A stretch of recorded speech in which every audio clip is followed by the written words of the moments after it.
Sexyy Red blew up everywhere a year ago. But what if I told you her rise wasn't accidental? Every viral moment, every scandal, was part of a carefully planned experiment. And now the question is, has it failed? Stick around, because the truth will shock you.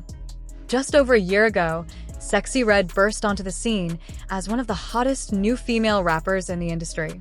With an aggressive marketing push behind her, it seemed like nothing could stop her rise. But now, the question lingers. Did the Sexyy Red momentum fizzle out? Or is there more beneath the surface? Sexyy Red, a 27-year-old artist hailing from St. Louis, Missouri, first grabbed widespread attention in late 2023 when her track Pound went viral.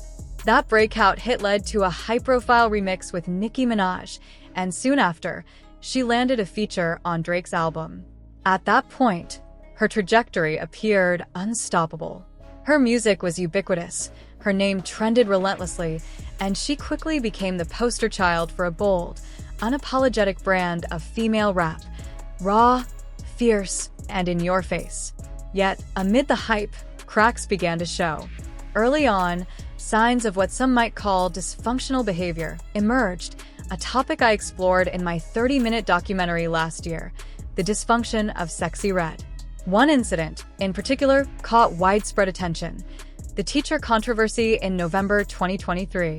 A young ballet instructor went viral after sharing her frustration about students singing along to one of Sexyy Red's most explicit songs, Pound Town. The teacher's message struck a chord. Your 5-year-old daughters are asking to listen to Pound Town. Your 5-year-old daughters, are asking, can we hear Pound Town? Her concern was understandable. As someone who works with children daily, she recognized the potential impact of exposing young kids to adult-themed music. Instead of engaging thoughtfully with the critique, Sexyy Red reportedly dismissed it with a blunt response. "Girl, shut the hell up and play my song." This episode highlighted a tension at the heart of Sexyy Red's early rise. Her magnetic, rebellious energy drew attention, but it also sparked controversy, raising questions about responsibility, influence, and the price of instant fame. That moment revealed something deeper. The dysfunction wasn't just in what Sexyy Red said, it was in her inability to see the broader impact of her music. While undeniably profitable, her songs were also wildly inappropriate for the young fans who adored her. When the ballet teacher spoke up, she was mocked, while Sexyy Red continued her climb, seemingly untouchable. A few weeks later, another headline followed. Sexyy Red reportedly got kicked out of a school in her hometown of St. Louis because she smelled of marijuana. She responded angrily, insisting she only wanted to speak to the kids. "So this school put me. I came up here, got cute, tried to talk to the kids, give them a word, and they're gonna put me off because I smell like weed? Watch this. I work hard every day, fight for my life every day from this school. I'm coming back around." The reaction sparked a lot of questions. Why show up to a school smelling like marijuana, even if invited? Yet, rather than stepping back, she escalated, turning up outside the school with a crowd of students, creating national headlines. Local news framed it bluntly. St. Louis native Sexyy Red, known for her explicit lyrics, drew criticism after performing outside a student rally at Chaffetz, even though the organization said she was never invited and had been asked not to be on the property. For any regular person, that behavior might have carried serious consequences. But fame, wealth, and visibility often shield stars like Sexyy Red from accountability. And this pattern didn't stop there. Later, she sparked backlash again with comments about 4C hair, a natural hair type common among Black women. On Instagram, she posted a picture of her own hair and mocked women with 4C texture, saying, "You carpet hair, beanie neck hoes could never." The backlash was immediate and justified. Hair texture is something no one can change, and mocking it sends a harmful message, especially when young fans are watching. Beauty isn't determined by hair or facial features. It's your aura, your energy, and your personality. When confronted with criticism, Sexyy Red responded defensively, saying she'd still call women carpet hair if they talked negatively about her, a reply many saw as tone-deaf and distasteful. Between the school incidents and public remarks like these, It became clear that Sexyy Red's rise was as controversial as it was meteoric, with fame often amplifying missteps that others might face serious consequences for. It wasn't exactly a smart move. After all, much of Sexyy Red's fanbase consists of Black women, the very same people she seemed to be shading. And here's the kicker. She herself naturally has this hair type. Just because she straightened it once doesn't erase her roots. The whole thing came across less like a joke and more like internalized bias, a tone-deaf misstep that clashed with her own identity. The irony runs deep. Sexyy Red's brand has always thrived on amplifying exaggerated stereotypes of Black women, the same traits she publicly criticized. Then came the viral tape in October 2023. A private video accidentally, or so she claimed, slipped onto her Instagram story. Everyone saw it. Of course, speculation ran wild. Was it really an accident? On The Breakfast Club, she insisted it was, but the timing, context, and immediate spike in visibility suggested otherwise. To anyone paying attention, this looked like a calculated move. It fits neatly into her existing brand. Remember, her breakout hit Pound Town revolves around sexuality and body confidence. Suddenly, visual proof linked to those lyrics hit the internet. Predictably, the result was a viral firestorm. In today's music industry, this kind of shock and controversy strategy is common. Artists and the labels behind them understand that scandal sells. The more extreme the image, the more attention it draws. And attention, in turn, equals revenue. But here's the troubling part. A significant portion of Sexyy Red's audience is young Black girls. Girls who see her as a figure of confidence, emulate her style, and internalize her behavior. When a public figure leaks intimate content and frames it as an accident, it communicates that notoriety and visibility are worth more than dignity, responsibility, or personal boundaries. Being famous comes with consequences. It's not about perfection or performing as a role model 24/7, but it is about understanding how your actions resonate and who they influence. Up until this point, Sexyy Red showed little inclination to filter herself or self-correct. And that's precisely why the industry saw an opportunity. Her willingness to push boundaries, disregard accountability, and court controversy made her the ideal candidate for this kind of high-risk, high-reward experiment.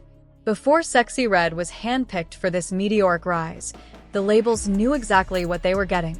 A bold, unfiltered personality whose missteps would fuel her visibility and, ultimately, her profitability. Sexyy Red wasn't just rising to fame by chance. She was carefully handpicked for the spotlight. There's a precise, calculated process happening behind the scenes in the music industry. Breakout personalities like hers don't simply explode overnight. Their image, behavior, and every move are observed, analyzed, and measured by the people deciding who gets pushed forward and who doesn't. This helps explain a question many have asked for years. Why do certain public figures skyrocket to fame, yet seem to lack any moral compass? Why are the most chaotic, controversial, or reckless artists often the ones who receive the biggest push? It isn't random. Labels, investors, and media companies prioritize what's profitable, not what's uplifting, balanced, or healthy. They seek personalities that generate attention, even if that attention comes from controversy or dysfunction. During this evaluation process, a lot of behind-the-scenes questions are asked. Who triggers the strongest reactions? Who will go the furthest without pausing to consider consequences? Sexyy Red's provocative behavior during her blow-up phase wasn't accidental. It was engineered. Every scandal, every viral moment was orchestrated to maximize shock value, virality, and, ultimately, profit. And instead of slowing her momentum, each controversy seemed to fuel her rise even more. The bigger picture becomes clear. Sexyy Red was being positioned to promote a very specific image, a negative one. In a media landscape that has long shaped perceptions of Black people, she became a tool for perpetuating a modern iteration of one of the most damaging stereotypes about Black women, the Jezebel archetype. This stereotype, rooted in slavery, portrayed Black women as hypersexual, uncontrollable, and defined entirely by their bodies, a lie historically used to justify exploitation and abuse. Today, the same imagery is being recycled, now packaged with beats, visuals, and marketing strategies. Hip-hop, an art form traditionally rooted in empowering Black voices, has been co-opted in ways that can do the opposite. Sexyy Red, intentionally or not, became the face of that narrative. Her brand, lyrics, visuals, and even the way the industry promoted her all reinforced the idea that Black women gain visibility and celebration primarily through sexualization, audacity, and recklessness. And it worked. She became commercially successful, generating substantial revenue for the industry. For a while, the experiment achieved its goal. But now, the spotlight is shifting. The conversation around Sexyy Red isn't as loud as it once was, and several factors contribute to that. Tracing back to the beginning, Sexyy Red was discovered in 2021 by Rebel Music, a Miami-based label and management company. They saw potential in her early tracks and signed her, with an A&R executive later stating, "The moment she stepped off the plane and I heard her voice, I knew she was a star." By mid-2023, during her peak, a new player entered the scene, Gamma, a media company that took over her distribution. Gamma played a central role in her rise. Founded by Larry Jackson, a former global creative director at Apple Music, Gamma positioned itself as a company creating, distributing, and marketing content centered on Black culture. This wasn't just marketing fluff. The company launched with $1 billion in financing, signaling that it wasn't a small experimental startup. The focus on Black culture was their entire pitch. And naturally, questions arose. Where did the capital come from, and what were the true intentions behind this enormous investment? We'll circle back to that funding in a moment. What matters first is this. That $1 billion wasn't floating around aimlessly. Gamma was funneling it directly and intentionally into shaping Black culture. That alone raises eyebrows. Larry Jackson, the man behind Gamma, is a well-known force in the music industry. Managers, artists, producers, almost anyone working in the field has heard his name. Billboard even crowned him their R&B and hip-hop executive of the year, describing him as someone who brings ideas to life in ways few can. Artists like Travis Scott have publicly praised his influence, and his reputation as a power player is solid. One of Gamma's earliest moves demonstrated exactly how much weight Jackson carried. Under his leadership, TikTok's billion-plus users gained exclusive access to the entire Death Row catalog, including Snoop Dogg's Doggy Style and Tupac's All Eyes on Me. That wasn't just a business decision, it was a cultural show of force. The message was clear. Gamma had money, access, and the power to shape not just what the public consumed, but how they consumed it, especially when it came to Black audiences. And when you understand that, Sexyy Red's meteoric rise looks far less like an organic cultural moment and far more like a planned extension of Gamma's broader mission. Alongside Jackson, Gamma's president Ike Youssef brought a strictly corporate background to the table. With experience as Interscope's CFO and degrees in business, economics, and accounting, he was the operational backbone. Together, Jackson and Youssef built Gamma as a hybrid between a media company and a label. One designed to engineer virality, controversy, and cultural influence. Sexyy Red quickly became one of their most prominent test cases, the face of a carefully packaged experiment marketed under the umbrella of representation. But here's where the story takes an even more interesting turn. Gamma's biggest investor isn't a figure from Black culture at all. It's Todd Boehly, a white American billionaire of German descent worth over $8 billion. Yes, the same Todd Boehly who co-owns the Los Angeles Dodgers and Chelsea Football Club. And suddenly, that initial $1 billion in funding makes a lot more sense. The company claiming to center Black culture was powered by a wealthy investor whose background had nothing to do with the communities being targeted. This helps answer a question many people asked when Sexyy Red started appearing everywhere. How does someone with that kind of brand get such massive, coordinated support from every corner of the industry? Once you see the machine, an $8 billion investor, a media giant with deep Apple roots, and a label framework built to magnify controversy, the picture becomes crystal clear. Even Candace Owens addressed this dynamic. She highlighted how Gamma's founders, Jackson from Apple and Youssef from Interscope, hold enormous influence in the industry. Owens, a conservative political commentator known for her critiques of media and culture, has often argued that companies profit by amplifying dysfunction, chaos, and hypersexuality, especially when it comes to Black artists. This same concern was echoed by Ice Cube during an appearance on Bill Maher's podcast. Ice Cube described the industry's tactics as a form of social engineering, where labels act as gatekeepers. He explained that while labels may not explicitly tell artists what to say, they consistently push the most destructive messages to the forefront, songs that, in his words, gear people toward the prison industry. Ice Cube isn't saying that labels literally write an artist's lyrics. It's not about forcing creativity.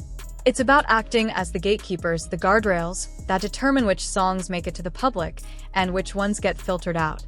This isn't a new concept. It's been part of industry conversations for years. In his comments, Ice Cube points out something provocative. Follow the money, and you'll notice the same people who own major record labels also have stakes in private prisons. That's a topic for another deep dive, but the underlying idea is clear. The industry profits from chaos, dysfunction, and division. Look at the artists who get the biggest pushes, the ones who glorify violence, hypersexuality, or criminality, and it all starts to make sense. This is how experiments in the music world often start. In Sexyy Red's case, the strategy pushed boundaries even further, emphasizing shock value and explicit content. Today's audiences are desensitized. Nothing surprises anyone anymore.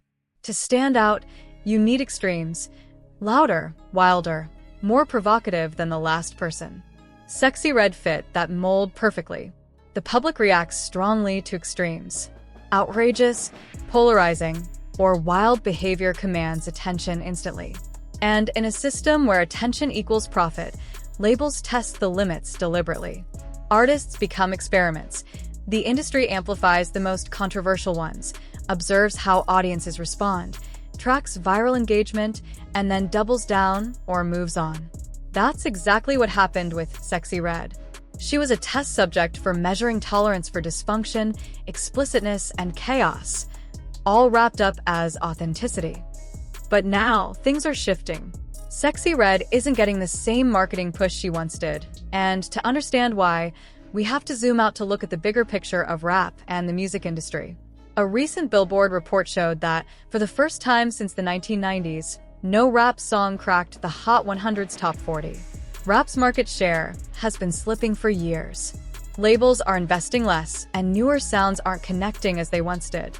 Meanwhile, genres like country, Latin, Afrobeats, and pop are dominating. The industry has shifted towards safer, more predictable investments. This pullback affects rappers across the board, not just Sexyy Red. For an artist like her, whose appeal is tied to outrageous antics, the initial discovery phase is critical. During this period, labels throw every resource at them to generate momentum. Once that phase passes, or the industry recalibrates, artists fueled primarily by shock and spectacle can quickly lose the same level of attention they once commanded. And in the beginning, that strategy always works. Antics generate buzz fast. But eventually it slows down because antics always have an expiration date. That's the nature of shock-based marketing. On top of that, the public is becoming fatigued by these characters who get pushed relentlessly, not only in music, but across social media in general. Why? Because people today are more conscious, more self-aware, and more spiritually alert than they've ever been. We're living in a time where everything is fighting for our attention, our energy, and our peace. So people can feel when something is forced, hollow, or spiritually empty. Sexyy Red had her season where she was the industry's priority. The machine was fully behind her, placing her in every corner of culture. But now, just a year later, the momentum isn't the same. The push isn't the same, and the public's reaction definitely isn't the same. Once that intensity fades, the industry loses its incentive to continue pouring money into you. That's just business. There's also the demographic she was marketed toward, primarily Black women. And a lot of those same women who were initially excited about her are now waking up to what's really going on. Not out of judgment, but out of self-awareness. When something reaches a certain level of exaggeration, dysfunction, or outright cartoonish behavior, people eventually recognize it for what it is. Honestly, the moment that should have triggered that wake-up call was when she made those 4C hair comments. That's internalized self-hatred. That was the point where many should have realized, hold on, she's mocking herself, and she's mocking us. And we also have to acknowledge that Sexyy Red's rise was built almost entirely on hype. When something is built on hype, it disappears as soon as people pause for a moment and actually look at what they're consuming. When you shift your perspective, the thing you're looking at starts to shift too. That's when the facade becomes obvious. And that's exactly what happened with Sexyy Red. Parents aren't as quick to play this kind of music around their kids anymore either, especially after everything they've seen from her and with everything happening in the world right now. Because the truth is, there are forces at work on social media, not in a conspiracy sense, but in an algorithmic sense. The content that spreads the fastest is always what's the loudest, wildest, most chaotic, and most dysfunctional. And when that becomes the dominant influence in a certain space, people start paying attention. Parents start noticing. Young people start noticing. And once you recognize the pattern, once you see the intention behind the marketing, everything starts to look different. At some point, you start realizing this isn't the kind of influence you want shaping the next generation. And that shift matters. When the core audience becomes more intentional, more aware, and more protective, the very foundation of the experiment begins to crumble. Sexyy Red will likely continue to find some level of success. She has a fan base, visibility, and a name that carries weight. But it's clear the experiment isn't landing the way it once did. What do you think? Has the experiment failed? Or is it still ongoing? Drop a like if you've made it this far. It clearly shows you're engaged. I'm really curious to hear your thoughts on Sexyy Red, her rise, her controversies, and everything we've unpacked here. Leave your take in the comments below, and I'll catch you in the next video. Peace.